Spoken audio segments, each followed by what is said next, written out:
Hello friends, welcome back to my channel Gyan Sankalp. तो friends, आज हम most important most expected questions करने वाले हैं पॉलिटिकल साइंस की। जो आगामी आप कोई भी किसी भी स्टेट से हो, कोई भी किसी भी स्टेट का पीजीटी असिस्टेंट प्रोफेसर या यूजीसी नेट दे रहे हो तो उसमें काफ़ी आपको हेल्प करने वाला है। तो स्टार्ट करते हैं आज का क्लास। अगर आप चैनल से नहीं जुड़े हैं अभी तक तो प्लीज़ चैनल को सब्सक्राइब कर लीजिएगा, और जब सब्सक्राइब कीजिएगा तो बेल आइकन को भी प्रेस कीजिएगा ताकि जब भी मैं आगे वीडियो डालूंगी तो आपको नोटिफिकेशन मिल जाएगा। मेरे चैनल पे आपको यानी ज्ञान संकल्प पे आपको पॉलिटिकल साइंस और हिस्ट्री की काफ़ी सारी क्लासेस ऑलरेडी मैंने ले रखा है, और काफ़ी सारे प्रैक्टिस सेशन आपको मिल जाएगा पॉलिटिकल साइंस और हिस्ट्री की, जो आपको काफ़ी हेल्पफुल क्लासेस हैं ऑलरेडी चैनल पे अपलोड, आप देख सकते हो, उसे भी प्लेलिस्ट बनी हुई है। तो चलिए स्टार्ट करते हैं। देखिए, 50 क्वेश्चन इसमें मैंने पिछले क्लास में कराया, आज 51 से करा रही हूँ। आज की क्लास का फर्स्ट क्वेश्चन है, भारत में कौन सा सबसे बड़ा G20 निवेशक देश है? ऑप्शन में देखिए, जापान है, अमेरिका है, यूके है, ब्राज़ील है। तो इसका राइट आंसर है ऑप्शन नंबर सी, ब्रिटेन।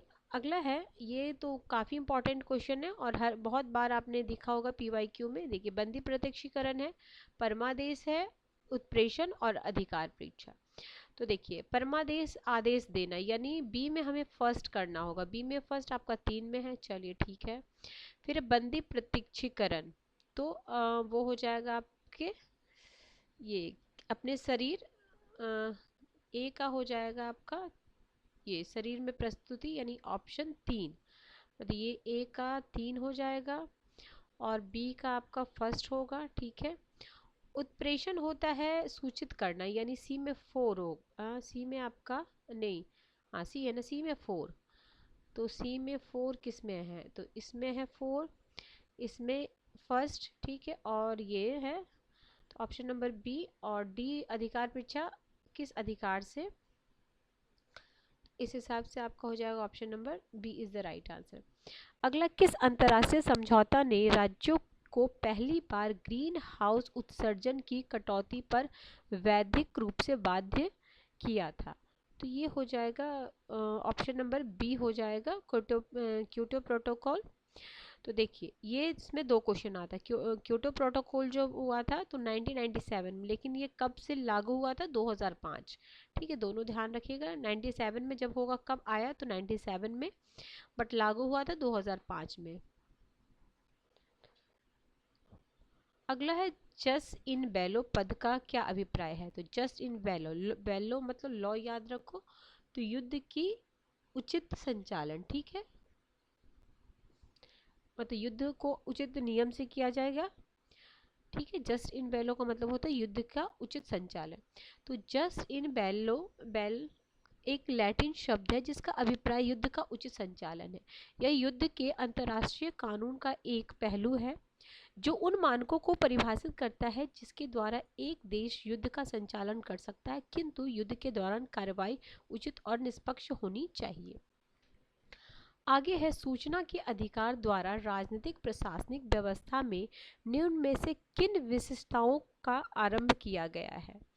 तो इसमें देखिए, ऑप्शन में हो जाएगा ये सावधानी हो जाएगा, देख रेख हो जाएगा और सतर्कता हो जाएगा, ठीक है। लाल फीताशाही तो ये तो नौकरशाही की बात है, तो इसमें option number B is the right answer. अगला है, श्रमिकों, कृषकों एवं समाज के सीमांत वर्गों का प्राधान्य नव लोकतंत्र के रूप में निम्न में से किससे संबंधित है? तो ये उपाश्रित स्कूल, सबल्टन स्कूल से संबंधित है। क्या है? श्रमिकों, कृषकों एवं समाज के सीमांत वर्गों का प्राधान्य नव लोकतंत्र के रूप में निम्न में से किससे संबंधित है? ठीक है, आगे चलते हैं। 56 हो गया, 57 में है, ये है आपका लोक प्रशासन और किस तरीके से लोक प्रशासन का विकास हुआ है। अस्मिता का संकट, चुनौती का युग, प्रशासन के सिद्धांत, राजनीतिक प्रशासन द्विविभाजन। तो सबसे पहले द्विविभाजन हुआ था क्योंकि पहले लोक प्रशासन नामक कोई अलग से सब्जेक्ट नहीं बनाया गया था, तो राजनीतिक सिद्धांत को किससे, राजनीतिक विज्ञान से अलग किया गया था, तो द्विविभाजन। तो सबसे पहले जब 87 से 26 में आपका द्विविभाजन हुआ था ना, डी में आपका थर्ड, डी में थर्ड यानी दो, यही दोनों में से आंसर होगा, ठीक है। आगे चलते हैं। फिर अगले ये 37 से 37 तक इसमें सिद्धांत में, तो सी में आपका सेकंड होना चाहिए, तो सी में सेकंड आपका इसमें है, ठीक है। तो सी में सेकंड, एक मिनट, 1927 से 1937, ठीक है। उसके बाद अस्मिता का संकट आ गया था, ये इस 38-47, और चुनौती का काल आ गया 48-70। तो इसका आंसर है राइट बी। आप स्क्रीनशॉट लेना चाहते तो ले लो, इम्पोर्टेंट है ये।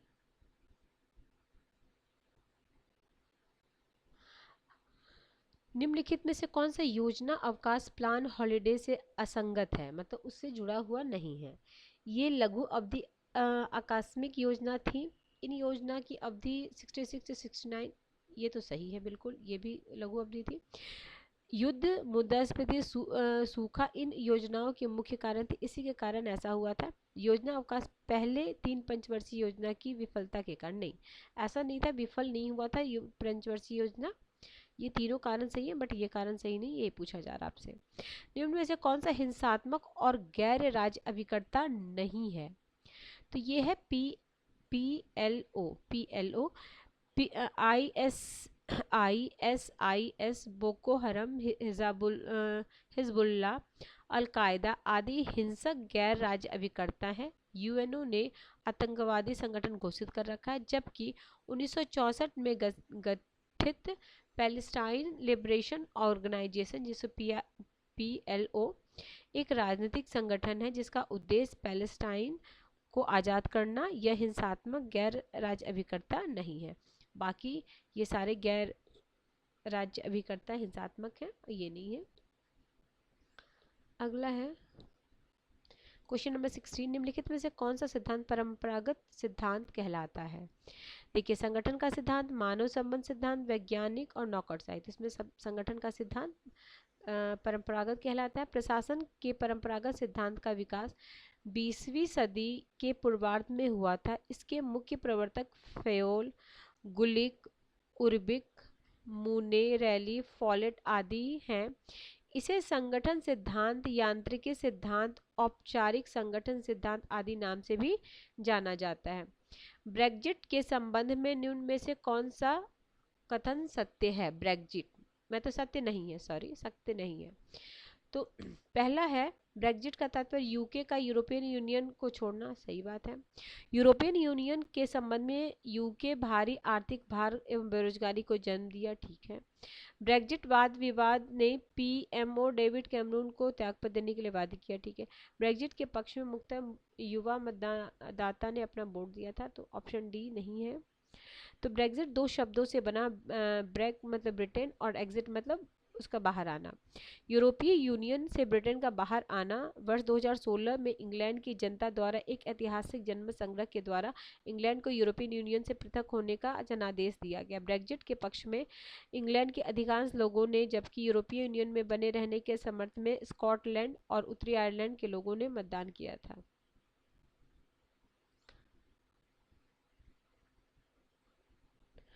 अगला है, निम्नलिखित में से किसने भविष्यवाणी की थी कि 20वीं सदी में औद्योगिकरण की मांग के अनुकूल नई सामाजिक व्यवस्थाओं को देखते हुए ब्यूरोक्रेसी के उपयोग से बाहर हो जाने की संभावनाएं हैं।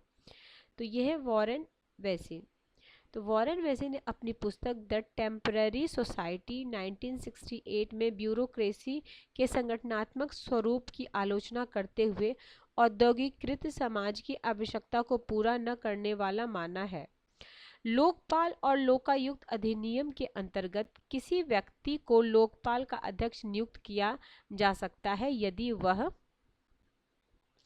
भारत का मुख्य न्यायाधीश हो अथवा रह चुका हो, ठीक है। उच्चतम न्यायालय का न्यायाधीश हो अथवा रह चुका है, प्रतिष्ठित व्यक्ति हो अथवा रह चुका हो, 10 वर्ष के अनुभव वाला प्रशासक हो अथवा रह चुका है।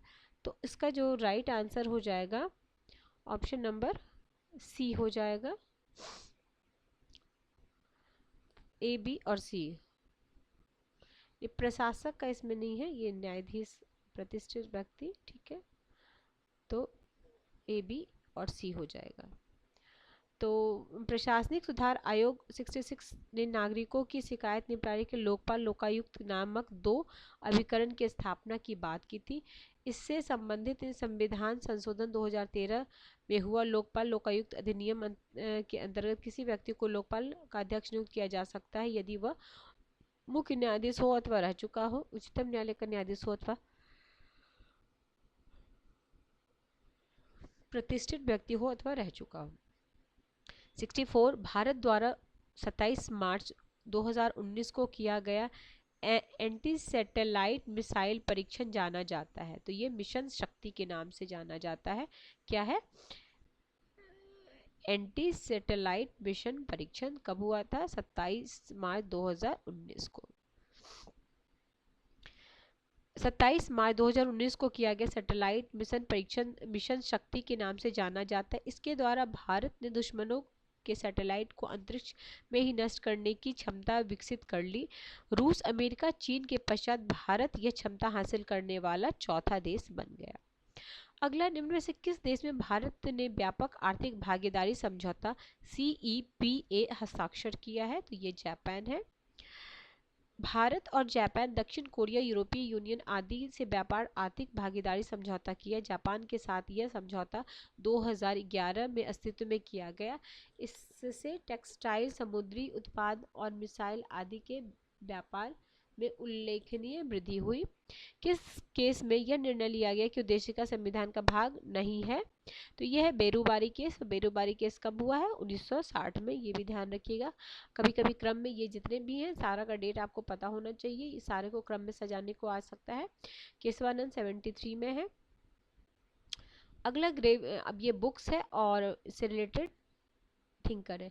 ग्रेवियल ऑस्टिन है, मॉरिस जॉन्स है, MP पाइली है और आइवर जेनिंग्स है। तो कॉर्नस्टोन हो जाएगा इनका, टिन कॉर्नस्टोन वाला है, हाँ कॉर्नस्टोन। तो यानी ए में आपका थर्ड होगा। देखो इस तरीके के क्वेश्चन में जो आपको आता उससे करना। ए में थर्ड है किसी में? तीनों में ए में थर्ड है।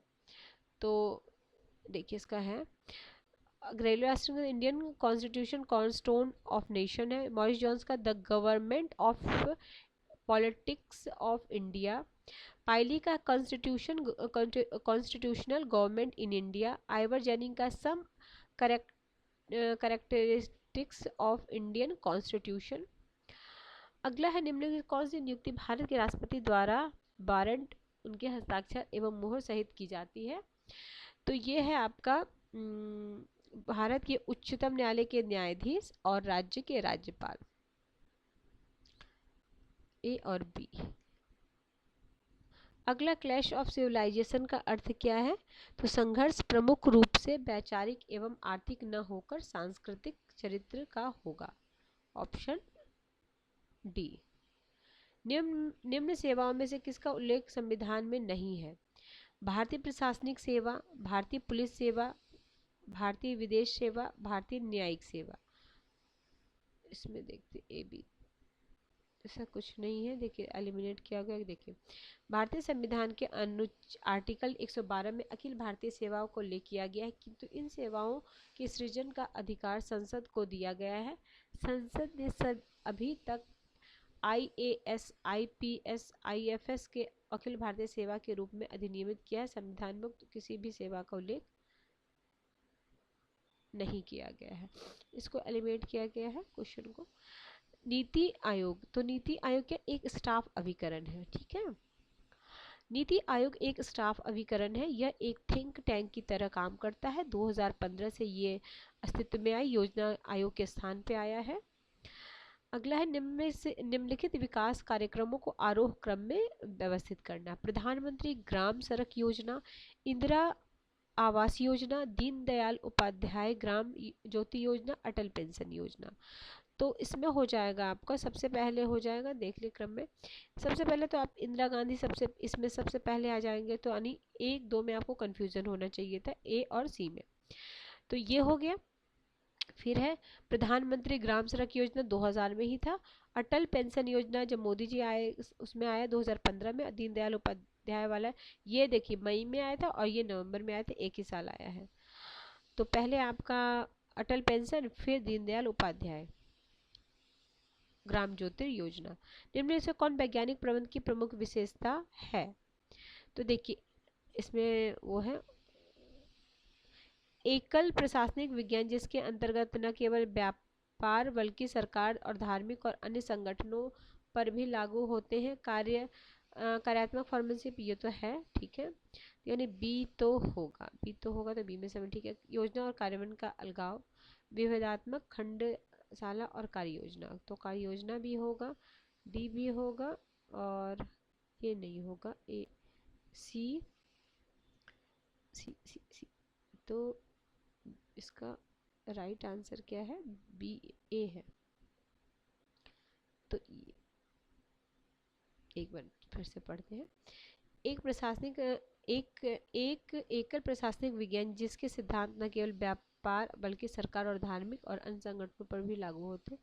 इसको हटाना। बाकी विशेषता क्या? कार्बन फॉर्म से योजना कार्यान्वयन के अलगाव और विभेद और खंडा से कार्य योजना, मतलब कार्य को अलग अलग खंड में बांट के कार्य करना। लोक प्रशासन के क्षेत्र में वैज्ञानिक प्रबंध का सिद्धांत कौन दिए थे? टेलर दिए थे। विभिन्न प्रयोगों के माध्यम से टेलर ने इसकी विशेषताओं के तहत थकान अध्ययन, विभेदात्मक खंडस, कार्य योजना, योजना एवं कार्यान्वयन, विभाजन, कार्यात्मक फॉर्मेनशिप आदि की पहचान की। इसने मूलतः आर्थिक मनुष्य की संकल्पना को मजबूत किया। पाकिस्तान के साथ सिंधु जल समझौता किसके अंतर्गत भारत की 3 नदियां आती हैं? तो इसमें सर ये सराब, ये याद रखना, ऐसे है शराब,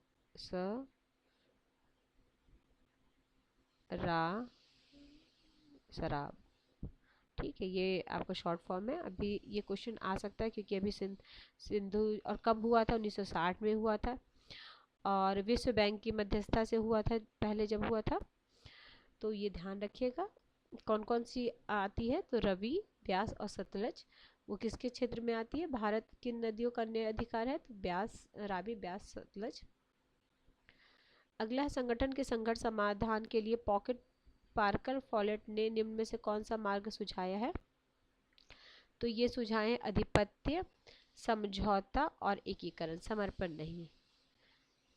अगला है प्रसन्नता सूचकांक निम्न किस देश का सृजन है? तो ये आपका भूटान का है, ऑप्शन ए। निम्न में से कौन लोक प्रशासन निजी प्रशासन में अंतर किया है? तो अंतर करने वाले हो जाएंगे आपके ए सी डी, पॉल एपेवली, फिर हर्बर्ट साइमन और सर जोजिया स्टैम्प ने लोक प्रशासन निजी प्रशासन के मध्य अंतर किया है। एल.डी. वाइट दोनों में कोई अंतर नहीं करते। इनकी पुस्तक introductions to the study of public administration लोक प्रशासन की प्रथम बुक मानी जाती है। निम्न में से कौन सा स्वैच्छिक संगठन एवं गैर सरकारी संगठन के मध्य अंतर करता है? तो पंथ निरपेक्षता एवं लोकतांत्रिक मूल्यों की प्रतिबद्धता, ऑप्शन डी।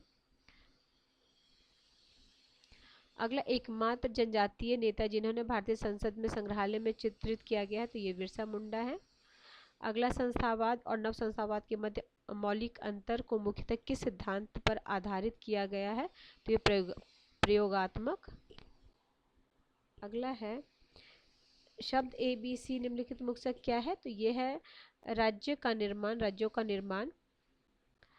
अगला है निम्न करों में से किसको संघ द्वारा लगाया जाता है एवं राज्य द्वारा संग्रहित किया जाता है?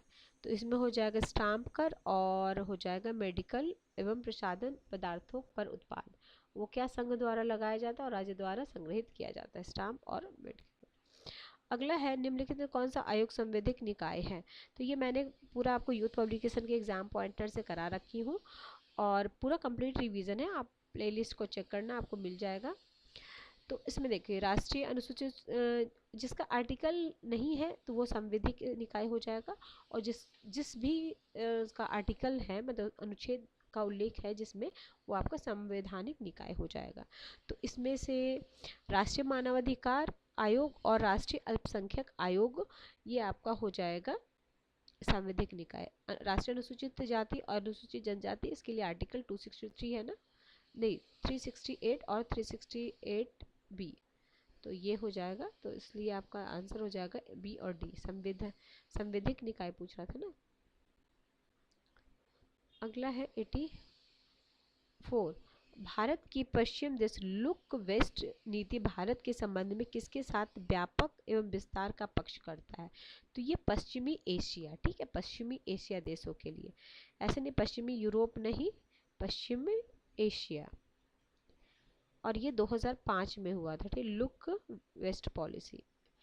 तो आधुनिक परिप्रेक्ष्य में भारत पश्चिम की ओर देखो नीति जबकि ऐतिहासिक रूप से सदियों से पुरानी ये भारत संबंध में पश्चिम, ठीक है, विस्तार है। अगला है पर्यवेक्षक के पर्यवेक्षण के लिए व्यक्तियों की कोई आदर्श संख्या नहीं है।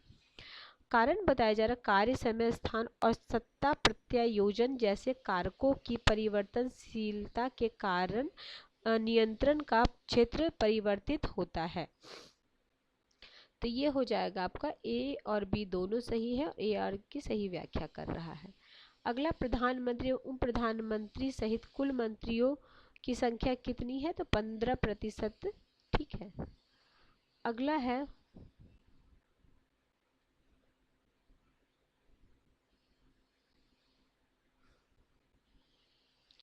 निम्न कौन सा गलत? मेल्टिंग पॉट, बॉइलिंग पॉट, सलाद बाउल, फ्रूट बाउल।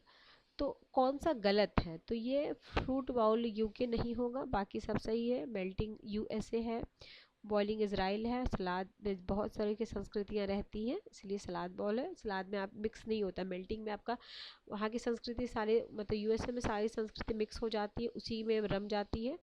और सलाद बॉल है भारत, जिसमें अलग अलग भिन्न भिन्न आपको संस्कृतियाँ देखने को मिलेंगी, ठीक है। अगला है इनमें से कौन सा नव लोक प्रशासन कथन के 5 मदों के अंतर्गत संक्षेपित और प्रासंगिकता मूल्य सामाजिक क्षमता परिवर्तन ग्राहक केंद्रित है? तो यह है आपका फ्रैंक मैरिनी नवीन लोक प्रशासन शब्दावली का सर्वप्रथम प्रयोग 1970 में फ्रैंक मैरिनी द्वारा संपादित पुस्तक towards a new public administration the मुर्नो बुक पर्सपेक्टिव में हुआ है। मैरिनी ने नवलोक प्रशासन के कथनों को 5 मूलभूत मदों के अंतर्गत संक्षेपित करते हैं: प्रासंगिकता, मूल्य, सामाजिक क्षमता, परिवर्तन और ग्राहक केंद्रित।